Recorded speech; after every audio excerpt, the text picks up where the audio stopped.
কি হয়েছে শুদ্ধশীল ঘোষের সঙ্গে? শুদ্ধশীল ঘোষ একজন জনপ্রিয় ইউটিউবার, যিনি প্রিয় বন্ধু মিডিয়া নামক একটি ইউটিউব চ্যানেল চালান। এটি মূলত নিউজ চ্যানেল, যেখানে তিনি খবর পরিবেশন করেন। সেই শুদ্ধশীল ঘোষের বিরুদ্ধে গম্ভীর অভিযোগ এসেছে। তার বিরুদ্ধে পক্সো ধারায় মামলা করা হয়েছে এবং ভয়ঙ্করভাবে ফেঁসে গেছেন শুদ্ধশীল ঘোষ।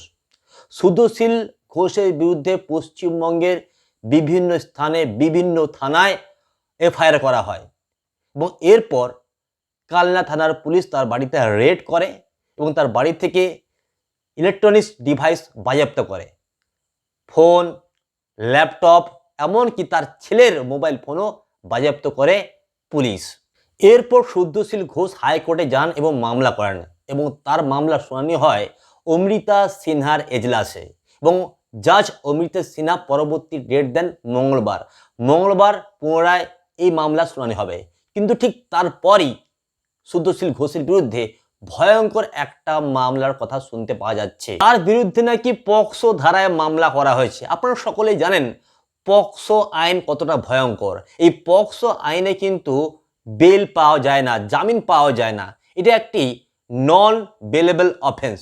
সুতরাং এমন একটা ভয়ঙ্কর চার্জ করা হচ্ছে এই শুদ্ধশীল ঘোষের বিরুদ্ধে এবং দুদিন ধরে শুদ্ধশীল ঘোষ তার প্রিয় বন্ধু ইউটিউব চ্যানেলে কোনো ভিডিও আপলোড করেননি।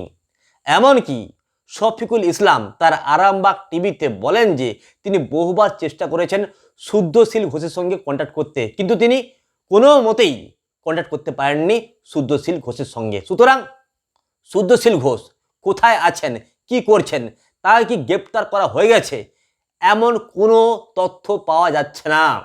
সুতরাং শুদ্ধশীল ঘোষ এখন কোথায় রয়েছেন, কি করছেন, কিভাবে আছেন, কেউ জানতে পারছে না। এটা একটা খুবই দুঃখজনক ঘটনা যে একজন ইউটিউবার এভাবে ফেঁসে গেলেন। এখন যদি তার বিরুদ্ধে যে মামলা করা হয়েছে এটা যদি সাব্যস্ত হয়ে যায়, তাহলে কিন্তু তাকে জেলে যেতেই হবে।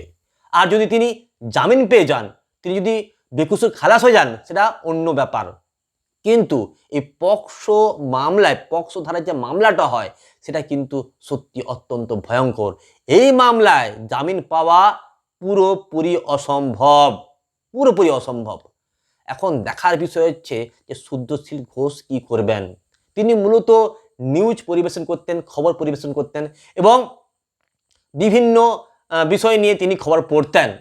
কিন্তু খবর করতে করতে তিনি যে এই ধরনের একটা বিপদে পড়ে যাবেন, এটা কিন্তু ভাবতেই পারেননি শুদ্ধশীল ঘোষ। অনেক ফলোয়ার্স রয়েছে শুদ্ধশীল ঘোষের এবং বহু ফলোয়ার্স সাপোর্ট করছেন শুদ্ধশীল ঘোষকে, পাশে থাকার আশ্বাস দিচ্ছেন শুদ্ধশীল ঘোষকে। কিন্তু শুদ্ধশীল ঘোষ এখন যে কোথায় রয়েছেন, কি করছেন, কিভাবে আছেন, কেউ জানতে পারছে না। সব ফলোয়ার্স কিন্তু এখন উদ্বেগে রয়েছে।